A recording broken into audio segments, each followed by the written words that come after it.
orden. No es que hoy entre a la negación y pasado mañana entro a la tristeza. Realmente pueden ir en cualquier orden, en cualquier situación y con cualquier intensidad. Y las tareas del duelo son más enfocadas a 4 que las describe William Worden como aceptar la realidad de la pérdida, elaborar o sentir la emoción de la pérdida, de la misma manera adaptarme a una situación de vida sin mi persona trascendida y recolocar emocionalmente a la persona trascendida. Repito, 4 tareas del duelo: elaborar como tal la situación de la pérdida. 2, sentir o trabajar las emociones o sentimientos que conlleva la pérdida. Número 3, tener en cuenta o aceptar que mi persona trascendida ya no está conmigo, ¿vale? Y número 4, recolocar emocionalmente a mi persona trascendida. Se sienten las mismas etapas, solo que con mucha más intensidad, ¿vale? Al tener tendencia a hacer un duelo complicado, puede tardar mucho más en sanar que otros duelos. Me he encontrado en el consultorio particular, en el consultorio también aquí de la funeraria, que muchas veces las personas vienen a consulta después de años, 5, 6, 7 años de haber perdido a su hijo o hija, y que muchas personas refieren que se siente igual que el primer día, ¿vale? Entonces tarda muchísimo en llegar esta sanación en el duelo. Y fíjense algo muy curioso y que quiero compartirles también, que va relacionado con esto, es que muchas personas tenemos la creencia de que el tiempo lo sana todo. Personas que me ven a través de la plataforma, realmente el tiempo no nos va a sanar nada. Es lo que nosotros vayamos a hacer con ese tiempo. Si yo durante 2 años no trabajo mi duelo, el duelo va a estar ahí, va a estar estancado. Debemos de atravesar por el duelo, no rodearlo, porque al final de cuentas, recuerden, los duelos nunca serán eternos, pero el amor a nuestros familiares, ese sí que va a ser muy, muy eterno. Otra particularidad es que independientemente de la causa de muerte, suele provocar una gran culpa en los padres. Esto más que nada cuando también, o sea, puede ser con cualquier tipo de causa de muerte, pero las que son más factibles a sentir una gran culpa son aquellas donde fueron accidentales o donde, por ejemplo, se dio de una u otra manera un permiso. Imaginemos, por ejemplo, a unos padres que les dan permiso a sus hijos de ir de viaje y que en el viaje pasa algo. La culpa es por haberlos dejado ir. Imaginemos a unos padres que van de día de campo y que lastimosamente pasa algo en un río al cual fueron a nadar. Se van a culpar por haber ido a ese lugar, ¿vale? Pero no tan solo tiene que ser eso. Obviamente, si se nos cae nuestro hijo, si nos atropellan a nosotros o si pasa algo en el camión, camioneta o motocicleta donde vayamos, toda acción, los padres se sienten con una gran culpabilidad, ¿vale? Uno de los grandes factores de este duelo es la gran culpabilidad que sienten los padres. Tiene mucha comorbilidad o va junto con pegado, por así decirlo, con el trastorno depresivo mayor, con la ansiedad generalizada, con los ataques de pánico, ansiedad por separación y con el trastorno por estrés postraumático. El trastorno depresivo mayor, recuerden, es como a lo que nosotros consideramos como depresión. Existen bastantes criterios o bastantes tipos de depresión, pero esta es como la más común, ¿vale? La ansiedad generalizada tiene que ver más que nada con los pensamientos, con pensar trágicamente, y en este caso, obviamente que se disparan los pensamientos como de pensar trágicamente acerca de la muerte de otros familiares. Los ataques de pánico son miedos muy intensos, muy grandes, que suceden de la nada y que alcanzan su máxima expresión en aproximadamente 5 o 10 minutos y que se siente como si me fuera a dar un ataque cardíaco. Muchos de los pacientes dicen, yo pensé que yo ya me estaba muriendo porque se me aceleró el corazón, yo sentía que se me quería salir el corazón, sudaba, temblaba, estaba muy rojo o roja y lo más importante es que sentía un gran dolor en el pecho, entonces yo pensé que me estaba dando un ataque cardíaco, cuando realmente era un ataque de pánico, pero en esos momentos cómo poder diferenciarlos, ¿vale? Y el trastorno por estrés postraumático se debe más que nada a ciertas situaciones en concreto. Por ejemplo, un accidente en el cual yo tenga que ver o reconocer a mi hijo y ese impacto de ver su cuerpo que a veces no se parecen lastimosamente en nada a lo que fueron en vida físicamente, a veces son muy lastimados físicamente por el golpe del accidente o por cualquier circunstancia, y ese impacto les provoca a los pacientes estos flashbacks, el pensar que sufrió, el despertarse por la noche llorando, la exaltación y el miedo a que me pase a mí o a alguien más, está muy relacionado con el estrés postraumático. Y aquí hago una pequeña pausa, la siguiente, para poder decirle a las personas que cualquier comentario, duda, pregunta, los ponga aquí en el chat, y más al ratito mi compañero Alan me va a estar pasando las preguntas para que podamos nosotros contestarlas, ¿vale? De la misma manera, si ustedes tienen alguna sugerencia para algún tema que quisieran que tratáramos o demás, con mucha confianza pueden ponerlo por ahí en el apartado del chat para que nosotros los tomemos en cuenta. Siguiendo como tal el ritmo de la sesión, factores de riesgo. Estos factores de riesgo hacen referencia como a la tendencia o como aquellos, digamos, factores que potencializan que me pueda yo sentir mucho más mal, ¿vale? Y esto tiene que ver con la juventud de la persona. Mientras más joven el ser que ha trascendido, más complicado puede llegar a ser como tal, ¿vale?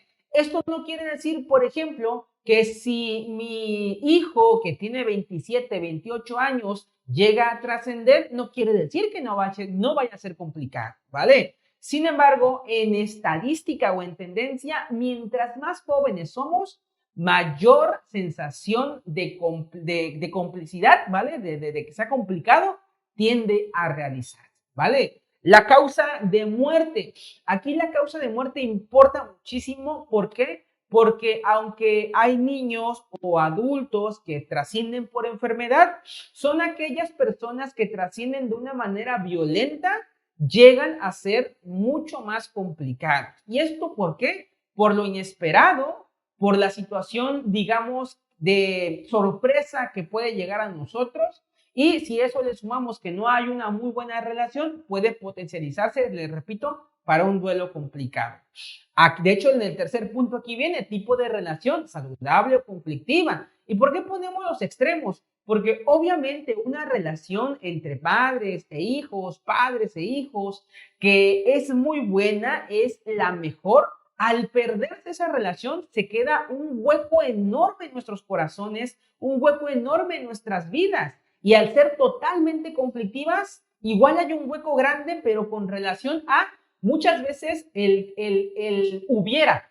Híjole, es que ya no está él, ya no está ella, y nunca nos perdonamos. Nunca pudimos decirnos cuánto nos queríamos, o nunca pudimos nosotros expresar este amor que sentíamos ante nosotros. O sea, lo sabíamos, pero quizá no lo expresábamos como tal, ¿vale? Entonces puede llegar a ser un poquito complicado. Y los asuntos no resueltos. Esto quiere decir, por ejemplo, como a metas, por ejemplo, que al siguiente año tuvieran algún viaje o algún proyecto relacionado a algún tipo de negocio o algún tipo, por ejemplo, como de comida, de cena que ya no pudo llegar a cumplirse. Se ve más que nada, fíjense, esta cuestión cuando son chiquitos, cuando, por ejemplo, se dice, bueno, es que el siguiente año entraba a la secundaria o al siguiente año eran sus 15 años o ya no pudo graduarse de cierta forma, llega a ser bien complicado porque cada uno de estos factores potencializa a que se nos complique un poquito más. Obviamente existen muchos factores, pero consideramos son como los más relevantes en torno a los factores de riesgo. La siguiente, por favor. Bien, empezamos de lleno, ¿vale? Lo más importante es no se culpen mutuamente. Y aquí hablamos, ¿vale? En la relación que existe entre esposos. Sí hay una alta tendencia a que las parejas puedan llegar a separarse. De hecho, puede llegar a ser hasta el 30 o 40% de las parejas, de cierta manera, que pasan por un proceso de duelo, a veces tienden a separarse. Obviamente que no todas las veces son solamente por el duelo, sino en algunas ocasiones ya arrastraban algunos problemas matrimoniales o de pareja del pasado que con el duelo se potencializaron y entonces hubo un quebrantamiento de la relación. Pero, por ejemplo, en un inicio, en los primeros 6 meses del duelo, lo más importante es que traten de no culparse. No quiere decir que después de los 6 meses ya vamos a culparnos mutuamente, no. Simplemente que son los meses, los primeros 6, los de más sensibilidad, ¿vale? Y donde mayor me puede costar la adaptación a mi proceso. Obviamente que es largo, como les comentaba, pero mientras menos se culpen, mientras más se acompañen, mientras más empáticos estén ustedes dos, lo más recomendable es que se mantengan bajo ese camino. Toda persona que se ataca o toda pareja que se ataca mutuamente, en realidad simplemente nos estamos metiendo el pie. Obviamente que hay ocasiones que son las excepciones, ¿vale? Y en donde, por ejemplo, si desde antes a mí mi pareja ya me maltrataba, ¿vale? Si desde antes a mí en la pareja había golpes, insultos, humillaciones, obviamente no les puedo decir quédense en esa relación porque no es saludable, ¿vale? Y quizá ahí, por ejemplo, el empujón sea hacia el separarme, ya que nada nos está uniendo en esta cuestión cuando muere o trasciende un hijo, ¿vale? Pero les repito, son casos aislados. Lo correcto es que si quieren seguir en la relación y es saludable, no se culpen mutuamente y tampoco sean tan duros con ustedes mismos. Hay un ejercicio bien importante que les recomiendo realizar y es tratar de reflexionar cómo se hablan ustedes mismos. A veces nos hablamos bien duro. Es que soy un no sé qué, es que me pasa esto por esto, es que no puede ser, ¿por qué soy tan esto? ¿Vale? Entonces, mientras más, digamos, grosero o de una u otra manera, mientras más se falten el respeto a ustedes mismos, será más complicado tomar esa seguridad para avanzar en cualquiera de los temas. Y el proceso del duelo por pérdida de un hijo tiene mucho que ver en esto. Imagínense un padre o una madre que todos los días se insulta y se culpa repetidamente por lo que sucedió. No tan solo va a experimentar una vez ese suceso, sino cada vez que se culpa y cada vez que lo revive, lo está pasando como si fuera el primer día. Por ende, lo recomendable aquí es tratar de ser menos duros con uno mismo. Lo siguiente, por favor.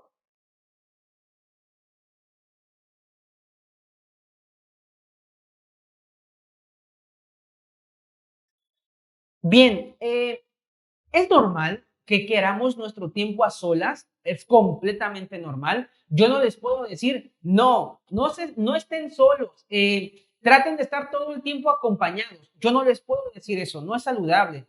Pero si bien, así como yo no les puedo decir que no estén completamente, digamos, acompañados, también puedo decirles que no es saludable pasar por esto totalmente solos de cierta manera, ¿vale? Tengan por favor esta, digamos, voluntad para que los acompañen de vez en cuando ustedes quieran. No pasa nada si los rechazan 10 veces. Sus familiares y amigos van a estar ahí para apoyarles. Recuerden, es cuando ustedes lo requieran, si se sienten listos y si se sienten con la apertura para poder estar con ellos, ¿vale? Ojo, uno de los miedos más complicados que a veces me ha tocado trabajar es que piensan, por ejemplo, que si aceptan una salida o aceptan que vengan a la casa sus amigos, a fuerza se tiene que hablar del tema de pérdida del hijo. Y cuando no queremos hablar de eso, no nos pueden obligar, ¿vale? Aquí una recomendación a los amistades, familiares que pueden vernos, no les obliguen a hablar de eso, ¿vale? Probablemente ellos quieran distraerse, hablar de otra cosa, hablar del partido, hablar de economía, de política, de lo que ustedes quieran probablemente. O quizá no, quizás sí quieran hablar del tema, pero no nos obliguemos. Y si quieren hablar del tema, dejemos que se exprese. A veces los acompañantes también no queremos como hablar, decir, llamar, escribir por miedo a no saber qué decir. Es algo que se repite muy comúnmente. Yo no sé qué decir, por eso mejor no digo nada. Es que no tenemos que decir nada, tenemos que estar mucho. ¿Y cómo es estar mucho? Estar ahí siempre y cuando me lo permitan, ¿vale? Quizá te ayudo a recoger tu casa, quizá hoy te ayudo, ¿vale? Y voy a llevar esto para que comamos juntos. Quizá hoy simplemente te voy a tratar de escuchar, ¿vale? Y tratar hasta de no hablar, simplemente escuchar lo que tú me quieras decir. Y aunque a veces no hablen, recuerden que el silencio también dice mucho. Por ende, es muy importante que sepan leer el lenguaje tanto verbal como no verbal de sus familiares. Pero permítanse estar acompañados. Tengan en cuenta que aislarse por completo, les repito, no es recomendable. Si se dan cuenta, como lo extremo, ¿vale? Los polos son cosas que debemos de evitar. Aquí en el duelo sí es importante estar aquí en el centro, en la mediación, ¿vale? Ni frío ni caliente. En el duelo tibio. Hay que estar tibios, ¿vale? De cierta manera. La siguiente, Alan, por favor. Bien, alejarnos de alcohol, drogas y trabajo en exceso. Y es importante, y puse trabajo en exceso, porque en ocasiones decimos, híjole, yo mejor trabajo todo lo que pueda para cansarme y ya no tener tiempo de pensar en lo que estoy pasando. Y aunque puede ayudar, ¿sí? Puede desgastarse este recurso, ya que recuerden que todo lo que hacemos por determinado tiempo lo volvemos una tendencia, lo volvemos en nosotros como algo normativo. Y muchas veces el cuerpo encuentra la manera y la situación de rebelarse o tratar de predisponer a alejar a esta situación como tal de rutina, ¿vale? Entonces, lo importante es tomarse el tiempo para descansar. Yo sé que quizá el mayor de los miedos de las personas que dicen, yo salgo a las 5, ¿para qué me voy a mi casa? De seguro voy a estar pensando y llorando y poniéndome mal. Es lo que a veces tenemos que hacer, ¿vale? No es que lleguemos y nos hundamos en la tristeza, pero sí debemos de trabajar el duelo. Y no hay otra manera de trabajar de duelo que enfrentándonos a esa ausencia, ¿vale? Es cierto, hacerlo todos los días es pesado, es complicado, pero no hacerlo es mucho más complicado. Al final de cuentas, como dice su diapositiva, evitar todo el dolor a la larga traerá más dolor, ¿vale? Como parejas, yo les pido, por favor, hablen de esto, hablen de lo sucedido en su privacidad, ¿vale? Hablen de lo que ustedes quizá quisieron hacer, ¿vale? Porque muchas veces ese hubiera, yo hubiera hecho esto, hubiera hecho aquello, no me hubiera movido. Es lo que en muchas ocasiones nos golpea tan fuertemente que nos llega a tumbar durante mucho tiempo en este proceso de duelo. Pasamos a la siguiente.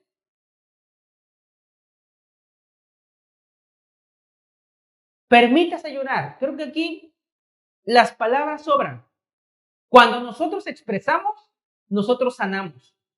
Todo lo que no sana se queda con nosotros. El río que no se mueve se estanca y a veces al estancarse el agua se empieza a ensuciar, ¿vale? Debemos de fluir como el río. Todo río que no fluye se desborda. Todo humano que no lo externa se ahoga, ¿vale? Y lo peor que puede pasar con las emociones y sentimientos reprimidos es la somatización. ¿Qué es la somatización? Volver aquello que es emocional ya físico. Ronchitas, por ejemplo, en los brazos, urticaria, ¿vale? Que se me caiga el cabello, cuestiones gastrointestinales, dependiendo de nuestro órgano de choque, ¿vale? Entonces, permítase llorar. La siguiente, por favor. Permítase sentirse enojado o enojada. Estas dos emociones, tristeza y enojo, fíjense que muchas veces son llamadas emociones malas o emociones negativas. Y recuerden que no hay emociones ni positivas ni negativas. Para dentro de lo que estamos trabajando, la felicidad no es positiva y la tristeza no es negativa. Simplemente son emociones y son naturales, ¿vale? Permítanse sentirse enojado. A veces nos enojamos con Dios o con la entidad que nosotros creamos. Tienen el derecho de hacerlo y tienen el derecho, si ustedes no se sienten cómodos, si por ejemplo eran muy apegados a su iglesia, a su religión o hacia su espiritualidad y quieren pausarla, no pasa nada, pueden hacerlo, ¿vale? Ya que recuerden que todo lo que se forza no sale bien. Aquello que se ha forzado no sale bien. ¿De qué manera puedo canalizar mi enojo? Puedo pintar, puedo gritar. Al final de cuentas, el grito no lastima a nadie, a nadie. Sí, es escandaloso, sí, a veces es incómodo, tanto para quien lo hace como para quien lo escucha. Y tres, muchas veces es impotente. ¿Por qué? Porque quisiera hacer mucho más que un solo grito, pero ¿saben qué? es liberador y no están lastimando a absolutamente nadie. ¿Qué cosas no se recomienda hacer? Por favor, no golpeen la pared, ¿vale? No golpeemos la pared porque nos podemos llegar a lastimar. No se recomienda cortarse porque a veces quieren sentir un dolor más físico que emocional. No se recomienda pegarse con la cabeza. Me ha tocado también conocer personas que se han pegado con ladrillos o con muchas cosas en la cabeza para de una u otra manera sentir ese dolor. Recuerden, todo tiene que ser saludable y la expresión del enojo saludable es escribiendo, pintando o, si bien también puedo, metiéndome a alguna clase con activación física, nadando, corriendo, boxeo, Muay Thai, ahí se me complicó un poquito la pronunciación, karate, ¿vale? O lo que ustedes quieran, ¿vale? De cierta manera, como manera de expresión en esta cuestión del duelo. Pasamos a la siguiente. Si se dan cuenta, estas primeras dos son parte del duelo, tristeza y enojo, ¿vale? Y parte del proceso que les comenté en un principio de las etapas y de las tareas del propio duelo. Si bien no hay cosas para sentirse mejor, hay acciones para no sentirse más mal. Siga estas acciones lo más que pueda. ¿Saben qué? A veces nos lastimamos, porque si es la palabra correcta, cuando estamos observando y observando y observando fotografías o imágenes de mi familiar. Es saludable, por supuesto, pero llega un punto en el cual puede llegar a ser lastimoso para nosotros, ¿vale? No les recomiendo que borren las fotos para nada, porque nos podemos arrepentir posteriormente. Pero una de las recomendaciones que muchas veces se da a los pacientes es, si esto por el momento no me está ayudando del todo, lo que puedo hacer es guardarlas en una computadora, ya sea laptop o computadora de escritorio, y en mi celular borrar todas las fotos o la mayoría de las fotos, ¿vale? Se recomienda realizarlo. Es algo normal, natural y no tiene por qué ser malo. Ahora, yo les recomiendo a las personas, porque a veces nos pasa que en el funeral tomamos fotos de mi familiar en el ataúd o de fotografías cuando estaba muy enfermo, muy enfermo, o fotografías del accidente o de donde sucedió lo trágico. Yo les recomiendo que esas fotografías no las guardemos. Preguntémonos, ¿para qué queremos tener esos recuerdos? ¿Me sirve de bien? ¿Tienen un propósito saludable? ¿Por qué conservo estas fotografías? Yo estoy seguro que si yo les pregunto a los papis y mamis que me ven a través de la pantalla que han perdido un hijo, si quieren tener una fotografía de él o de ella en el ataúd o una fotografía donde se encuentra teniendo un momento feliz, estoy completamente seguro que la mayoría me diría, no, pues yo quiero ver una fotografía de él donde se ría, donde esté bien, estemos comiendo, etcétera, etcétera. Por ende, este tipo de fotografías sí recomiendo sean eliminadas. Simplemente es el apego al proceso, el apego, digamos, de una u otra manera ante el momento que viví, pero en realidad no nos ayudan de mucho, ¿vale? Sí les pido que en esta cuestión podamos eliminarlas, ¿vale? Si podemos pasar a la siguiente, estaría perfecto.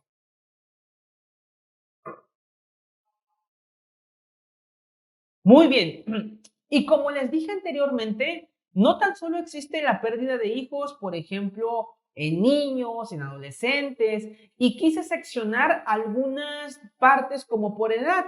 Vamos a hablar primero de la pérdida de bebés en este caso, ¿vale? Igual podemos hablar un poquito acerca de estas pérdidas como antes de que nacieran, ¿vale? O perinatal, como se le denomina. La perinatal es antes de que nacieran, ¿vale? Y la de bebés es cuando ya han nacido y viven algunos días, semanas o meses, ¿vale? Podemos pasar a la siguiente. Bien, en este tipo de pérdidas, dentro de las ideas centrales es que aparecen ciertas ideas irracionales, y al hablar de idea irracional me refiero a una idea que de una u otra manera está ahí, pero que realmente no tiene una razón objetiva de ser. Es un pensamiento ansioso. ¿No quiere Dios, no quiere Dios que no sea madre o padre? A veces nos llegamos a preguntar, ¿quiere Dios que yo no pase por esto? Algunos otros preguntas que llegan a hacerse es, ¿íbamos a ser malos padres? Quizá Dios me lo quitó como forma de castigo porque más adelante iba a ser yo un mal padre. Lo que ronda en la mente de los padres es el por qué. ¿Por qué pasó esto con mi hijo? ¿Por qué a nosotros nos pasó? Y padres que han pasado por esto, que han perdido a un bebé, no hay una respuesta. Realmente no hay una respuesta ante esto. Nadie puede darles una respuesta concreta. A veces fueron accidentes, a veces fueron cuestiones biológicas, pero realmente no hay una respuesta. Y en relación a si van a ser malos padres o si es un castigo divino, no lo es. Simplemente pasan las cosas y a veces toca entenderlas, mas nunca aceptarlas del todo, ¿vale? En ocasiones cuando el duelo se vuelve complicado, empiezan acciones como cargar a un bebé de juguete y llevarlo a todos lados como si fuera su hijo. Pasa, por ejemplo, cuando compramos juguetes y entre ellos es el juguete favorito de mi bebé, ¿vale? O el peluche favorito. O en casos, digamos, complicados también, como comprar algún nenuco o algún juguete en forma de bebé y darle todas las atenciones como si fuera mi hijo, ¿vale? Eso lastimosamente es una acción pues ya grave, ya complicada, en donde realmente no estoy comprendiendo mi proceso y puede derivar a cosas aún más graves, ¿vale? No debe existir una presión alguna para que los padres tengan a otro bebé. No debe existir presión por parte de los padres, o sea, de los abuelos, o de los hermanos, o de los amigos. Si los papás no quieren todavía, no pasa nada. De hecho, lo recomendable es que se esperen a que los papás puedan sanar este duelo para tener otro hijo en dado caso de que quieran. Si no quieren, no pasa nada. Y para todos les recomendamos algunas frases que no se deben de decir como a menos no lo conociste. O qué bueno que no vino al mundo, de seguro venía mal o algo le iba a pasar. Al decir mal es alguna creencia de algunas personas que piensan que pues tiene algún tipo de trastorno o demás generado en el neurodesarrollo del bebé. Ten otro bebé y ya, entre algunas otras frases. Esto que hace minimiza, ¿vale? No, de cierta manera, no le da el valor necesario y el respeto necesario hacia el dolor que están sintiendo los padres, invalida, ¿vale? Los sentimientos y de una u otra manera trato de tener una buena acción, pero realmente hace todo lo contrario, hacen que los padres se enojen y de una u otra manera, con toda razón, por todo lo que a veces les comentamos, ¿vale? Para los padres que van a tener un nuevo bebé, les pedimos por favor no tengan el mismo nombre, no le pongan el mismo nombre, no tengan las mismas expectativas, ¿vale? En dado caso, por ejemplo, que ya sean niños, si se comportaba de tal manera o de tal forma, realmente no hay que tener las mismas expectativas, ¿vale? La siguiente. Con relación a los niños pequeños, vamos a ver la situación, es algo parecido, ¿vale? Pero que también tiene sus detalles. Pasamos a la siguiente, Alan, por favor. Y este tipo de duelo va a predominar durante todo la tristeza y la ira. Y aparecen episodios de despersonalización. ¿Qué son estos episodios? Episodios donde yo pienso que no soy yo o siento que estoy viendo las cosas como si fueran una tercera persona. O a veces hay personas que llegan a sentir como que se salen del cuerpo, ¿vale? Como que simplemente me salgo. Y hay otras maneras de despersonalización, más que nada enfocadas a la desensibilización, como ya no importarme tanto lo que le pasa a los demás, ya no tener en cuenta las situaciones como de empatía o de cuestiones humanizantes, porque todo lo que quería, ya lo perdí, entonces no me importa nada.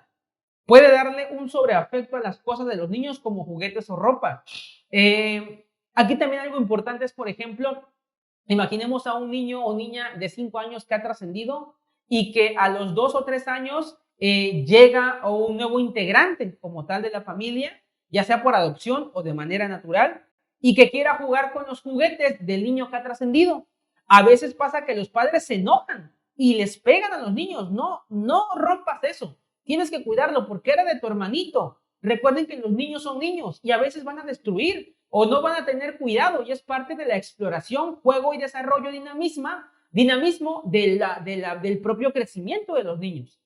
Si ustedes no se sienten, digamos, capaces de observar cómo esos juguetes, ¿vale? Pueden ser rotos o pueden ser maltratados, lo recomendable es comprarle tus juguetes a los niños. Y esos, donarlos, regalarlos y quedarse con unos cuantos. Recuerden, sus hijos no viven en las cosas. Su hijo no vive en el carrito, no vive en ese balón de fútbol. Son representaciones, pero su hijo vive en usted, ¿vale? Y puede aparecer el enojo hacia otros padres o madres de familia que tienen en sus hijos.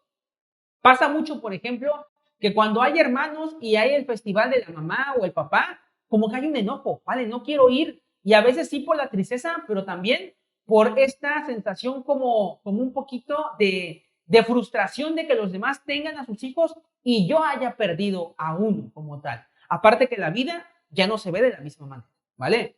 La siguiente, por favor. Cuando están en la pérdida en los adolescentes, pasamos a la siguiente. Depende mucho de la causa de muerte. Obviamente en los niños también. Niños y bebés importa mucho la causa de muerte. Pero en esta situación de adolescentes, el dolor es agudo, es intenso. Ojo, no más ni menos, simplemente a su manera, ¿vale? Es muy agudo y se vive con mucha intensidad, ya que uno de los mayores pensamientos es tanto que tenía que por vivir, al igual que los niños, ¿vale? Pero aquí la carga en el adolescente empezaba a dar sus pasos, empezaba a disfrutar, empezaba a hacer cosas consigo mismo, ¿vale? A menudo se sufre cuando ven a los amigos o amigas de sus hijos crecer y pasar a otras etapas de la vida. Imaginemos que un hijo trascendió en la secundaria. Cuando ellos pasen a la preparatoria o a la universidad, y si tienen contacto todavía con los amiguitos, el verlos crecer les va a dar gusto, pero también va a dar una sensación como de tristeza, angustia e impotencia, porque ahí pensarían, ahí estuviera mi hijo, ¿vale? Entonces, hay mucha cuestión, hay como de una sensibilidad, pues no tan grata de cierta forma. Sienten que han fallado en su rol como cuidadores, aunque esto está en todas las oportunidades de situación de duelo por pérdida de un hijo. En este tipo de rango de edad es donde se siente más se ha fallado. ¿Por qué? Porque generalmente les dicen, ya viene la etapa rebelde de tu hijo, tienes que cuidarlo. En la etapa de adolescente es donde más te necesita. Y a veces cuando pasa esto pensamos, cuando más me necesitó, no estuve, ¿vale? Les es muy complicado mover sus cosas o hacer cambios en la recámara. Les pido por favor que en cosas o en cuestiones de los adolescentes, también con los niños, ¿vale? Pero más con los adolescentes, la recámara o el sitio donde ellos estén o estuvieron no debe de estar igual, debe de haber cambios. Podemos pintar la recámara, ¿vale? Ordenar algunas cosas, donar algunas, dar otras. ¿Cuál es el objetivo de esto? El objetivo es que nosotros veamos cosas diferentes, que no tengamos las cosas solamente para pensar que ahí estoy más cerca de él. No, no estamos más cerca de él. Siempre estamos más cerca de ellos porque están en nosotros simbólicamente. No viven en nosotros físicamente, sino de una manera simbólica. Pero, por ejemplo, el no querer acomodar su cuarto porque es una manera de tenerlo más cerca, realmente es una idea irracional, ¿vale? Debemos hacer cambios para enfrentarnos a la situación lastimosa que estoy viviendo.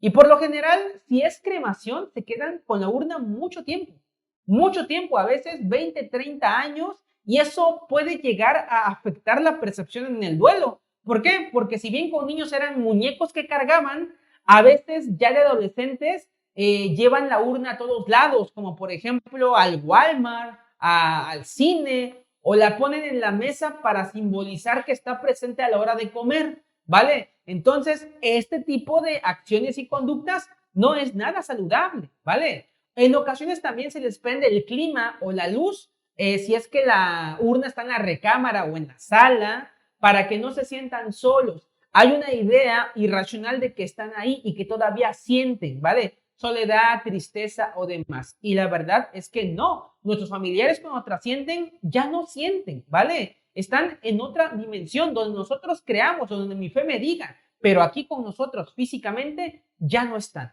Al final de cuentas, el mover las cosas, el hacer cambios dinámicos, oportunos y precisos son maneras de afrontar el duelo. Duele muchísimo, duele inimaginablemente, pero es lo más saludable de hacer, ¿vale?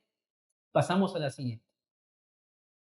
Algunas recomendaciones generales que podemos hacer serían las siguientes para cualquier proceso de duelo. Viva y exprese su duelo. Viva y exprese su duelo, ¿vale? ¿Qué quiere decir esto? Diga que no se siente bien, diga que lo extraña, diga cómo está pasando el duelo, expréselo. Todo lo que callamos nos va a inundar y nos va a cobrar factura más adelante. Y a las personas que acompañamos, por favor, escuchemos. Lo que se trata es de escuchar, únicamente de escuchar, ¿vale? Lo siguiente. Les repito, no hay un tiempo exacto para sanar el duelo, pero no podemos quedarnos atados al dolor toda la vida. Permita fluir el duelo. Los duelos no se sanan, los duelos no se superan, se sanan. Los duelos llegan a sanarse porque son heridas emocionales en la cual pasamos durante gran parte de nuestro tiempo. No llegan a superarse, llegan a sanarse, porque siempre viviremos como con esa espinita. Pero no quiere decir que estemos mal, que estemos totalmente, atrapados en este duelo. Para nada, ¿vale? Es completamente normal. Tienen que sanar y eso es lo que intentamos realizar.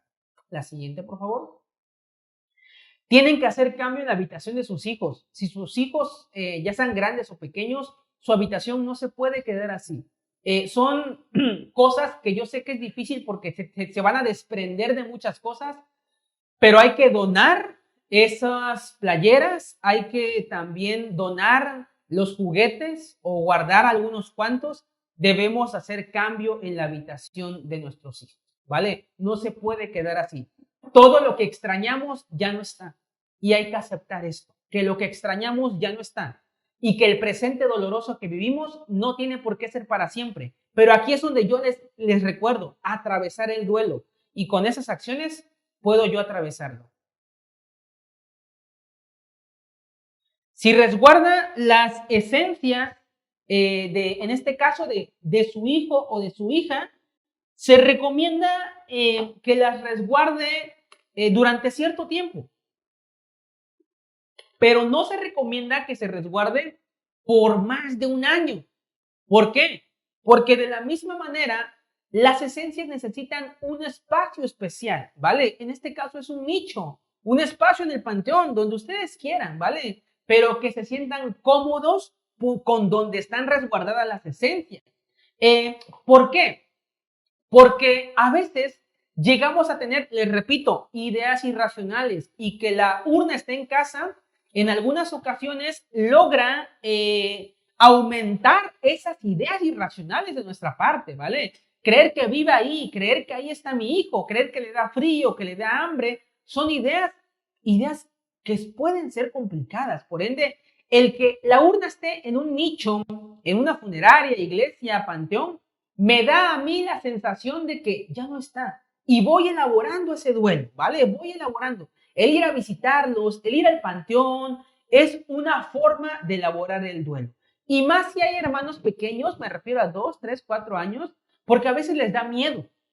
Recuerden que ellos a veces no comprenden del todo la situación y les da miedo estar en casa con la urna, ¿vale? ¿Por qué? Porque si me dicen que mi hermanito está aquí y que me ve, a veces los niños piensan que es un fantasma, ¿vale? Y todo lo que pase, que cruja la mesa, que se caiga algo, demás, les puede dar un miedo el recordar a sus hermanos o a la persona que haya trascendido, ¿vale? Aplica para todo tipo de pérdida. Pasamos a la siguiente. En caso de tener ideas suicidas, háblenlo. A veces los padres, muchas veces, dicen o piensan, mejor me voy con mi hijo. Pero papás que me ven a través de la pantalla, mamás que me ven a través de la pantalla, el que ustedes cometan suicidio no necesariamente quiere decir que vayamos a estar con nuestro hijo. Y no hablo de ideas religiosas, hablo de cosas que no podemos comprobar. Yo no puedo comprobar ni decirle que si usted comete suicidio va a estar con su hijo. No puedo decirle eso. Pero lo que yo sí puedo asegurarle es que si se queda con nosotros aquí, puede recordarle a su hijo con menos dolor de lo que está recordándole hoy, a través del trabajo de duelo. Quédese con nosotros, no está solo, no está sola. hable de esto. Y le hablo, sí, a todos, pero le hablo también en específico a la población masculina. ¿Por qué? Porque los hombres son los que más se suicidan. En el mundo, los hombres son quienes más se suicidan por miedo a que nos vean débiles, a que les vean llorar. Recuerden, papás que nos ven a través de la pantalla, puede llorar, puede externar, no le hace menos hombre, le hace muy hombre porque está siendo muy valiente al expresar su dolor, ¿vale? A las mujeres también lloren, externanlo, todos somos lo mismo y valemos lo mismo, pero aquí los hombres lastimosamente se suicidan más porque se dejan ayudar menos. Por favor, déjense ayudar. No está usted solo, no está usted sola. Pasamos la siguiente. Y realizan actividades nuevas. Yo sé que al principio no vamos a tener cabeza para esto, pero en serio, tener un hobby saludable, pintar, aprender a tocar guitarra, ir a un curso de meditación, de compostura de computadoras, andar en bicicleta, en patines, aprender karate, alguna actividad nueva, cuando se sientan con más energía, es sumamente recomendable. La siguiente, por favor. Acuda a ayuda psicológica, tanatológica y o psiquiátrica. Esto, su profesional en tanatología o en psicología les va a dar las pautas para ver qué tipo de tratamiento requiere. Porque en ocasiones sí llega a ser tan intenso que necesitamos de la ayuda de un psiquiatra y no es para nada malo. Recuerden que ir al psiquiatra o al psicólogo o al tanatólogo no es estar locos, es estar completamente responsables de nuestras emociones y sentimientos. La siguiente. Reconozcamos y agradezcamos todos los buenos momentos que se vivieron junto a ellos. No todo fue malo. Recuerden, quédense con lo bueno. La siguiente. Y con esto concluimos. Esperamos que este tipo de charlas, de pláticas, le ayuden a las personas. Es muy difícil hablar frente a ustedes de esto y es más difícil escucharlo. Y más si están viviendo por algo similar. Por ende, les agradezco muchísimo su presencia. Espero que esta plática les haya servido. Y si tienen alguna pregunta, comentario, duda, Alan me las va a estar haciendo saber, ¿vale? Les pedimos, por favor, si pueden contestar una encuesta que les van a mandar a través del chat. Esta encuesta es para poder, digamos, saber cómo está llegando nuestro contenido, en este caso, si es de calidad, si les ayuda y demás. Es muy valioso para nosotros, ¿vale? Les pido, por favor, puedan responder esa encuesta. Y también por ahí les invitamos a que nos acompañen el próximo lunes 19 de junio a las 6 de la tarde para nuestra siguiente conferencia que lleva por nombre Cómo sobrellevar un duelo patológico. ¿Ven que les dije de los duelos complicados al principio y señalé algunos? Bueno, el duelo patológico es algo, digamos, similar, un poquito más allá, más complicado, y ante eso vamos a trabajar, cómo sobrellevar de una manera natural el duelo patológico. ¿Hay preguntas, Alan? Sí, adelante. Voy a tomar agua.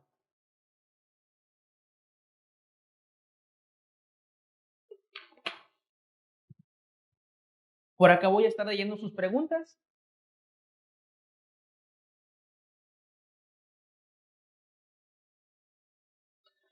Dice Rocío Chávez, buenas tardes, excelente tema, gracias a todos. Mi pregunta es, ¿hay una tarea especial para trabajar con los padres de hijos desaparecidos sin tener un cuerpo presente? Sí, sí hay tareas en específico. Fíjate que este tema es de los más complicados, ya lo abordamos una vez. Este duelo se llama duelo especial porque realmente no hay un tiempo indefinido. Aquí sí puede ser para siempre, fíjense, porque no hay digamos, certeza de que esté vivo o no. Lo que se recomienda es cuando los padres aceptan que su hijo no va a volver, se recomienda enterrar o cremar algunas pertenencias simbólicas de sus hijos y hacer algún entierro o velorio con estas, digamos, cosas de cierta forma. De la misma manera, a un padre o madre no le podemos decir deja de luchar, deja de buscar. Al contrario, podemos ayudarle desde nuestra trinchera, de cierta manera, como lo es, cuidando a sus demás hijos, aportando si puedo económicamente, pero no podemos decir deja de luchar. Es hasta cuando ellos aceptan que quizá ya no vaya a volver cuando podemos hacer ese tipo de actividades. Otra cosa que se puede realizar, por ejemplo, es el hecho de liberar un globo en memoria y amor de ellos. El globo tiene que ser biodegradable y con mecate, no con listón para no contaminar. Y ahí podemos poner algún mensajito en el cual yo libero a mi familiar. También se puede, por ejemplo, realizar algún tipo de ceremonia en memoria y amor a ellos con fotografías y que los familiares y amigos vayan a esa conmemoración y platiquemos acerca de lo que él o ella representó para nosotros. Todo con la autorización de los padres. Recuerden, es cuando aceptamos que quizá no vaya a volver, pero la incertidumbre siempre va a estar porque de hecho, le repito, tiene su propia categoría, se llama duelo especial, dado que a veces no termina, muchas veces no termina. La siguiente pregunta por ahí, espero haber ayudado con esta respuesta. Mildred Oropesa, buenas tardes.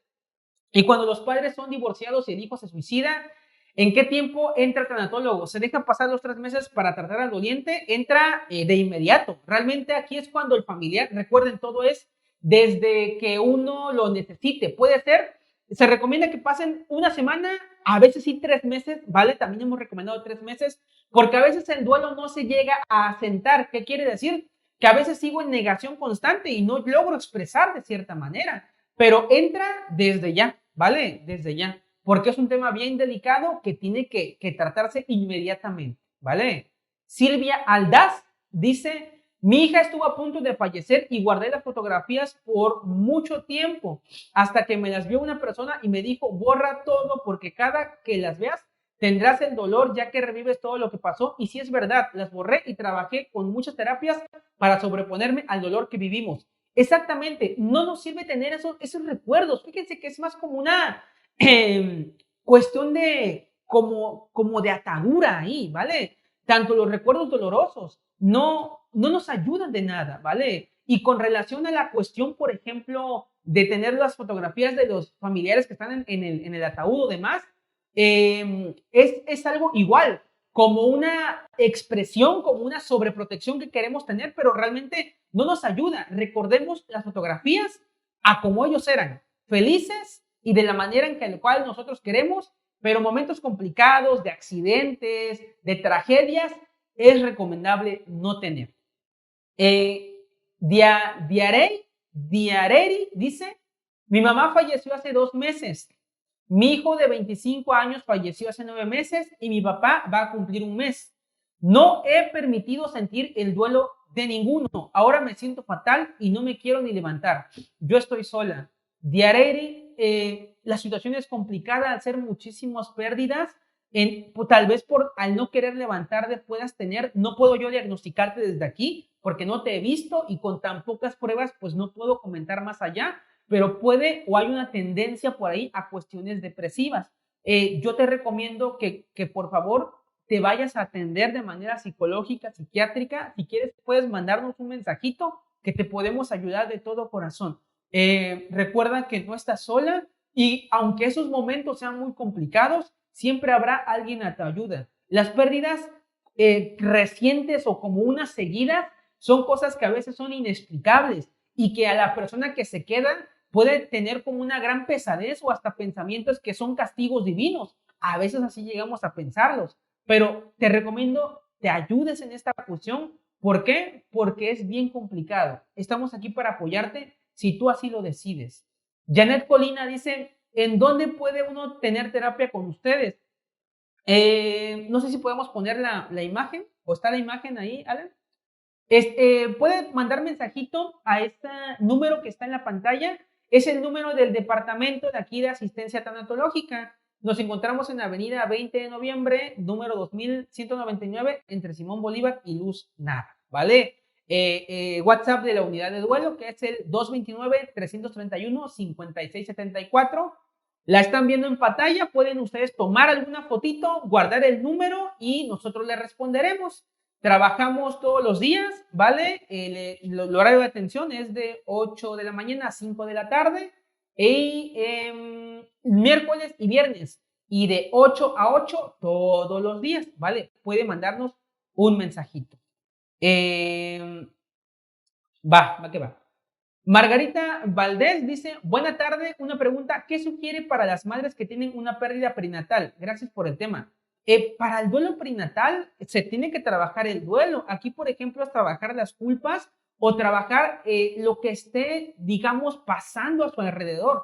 Aquí muchas veces es lo que se dice desde afuera y se trabaja más el fortalecimiento de nuestra resiliencia. Sugerimos aquí, por ejemplo, en duelos perinatales, también de la misma manera, si tenemos la urnita o si tenemos algo de ellos que sea donado también, ¿vale? Y que la urnita también sea depositada en algún espacio, pero se trabaja en terapia. Aquí a veces les escribimos cartitas o trabajamos con los hubiera, con las expectativas de ser madre o ser padre. Es que yo esto, yo hubiera aquello. Y a veces llega a ser doloroso porque ya tenemos las cosas, la cuna, las ropitas o esto, y es bien complicado. Entonces, al tener esto, se recomienda que se guarde o se done, dependiendo de la que las personas quieran hacer y cómo se sientan. Pero si sienten todavía el dolor de la pérdida, ya ha pasado 1 o 2 años, sí les recomiendo vayan a ayuda psicológica, ¿vale? Les comentamos que para las personas que respondan la encuesta, les vamos a otorgar un cupón en las consultas, teniendo desde un 50% de descuento en la primera consulta, ¿vale? Es para poder, digamos, ayudarlos también y les pedimos, por favor, contesten esa encuesta. Pasamos a la siguiente. Son todas las preguntas. Bueno, pues les agradezco muchísimo. Espero el tema haya sido de gran ayuda para ustedes. Pueden mandarnos mensajito al número que vieron en pantalla. Un servidor, Jonathan García, y la psicóloga Adriana Roset estaremos al pendiente y a su servicio. Y les mando un fuerte saludo y también recomendaciones para que sanemos este duelo, es poder ayudarse psicológicamente.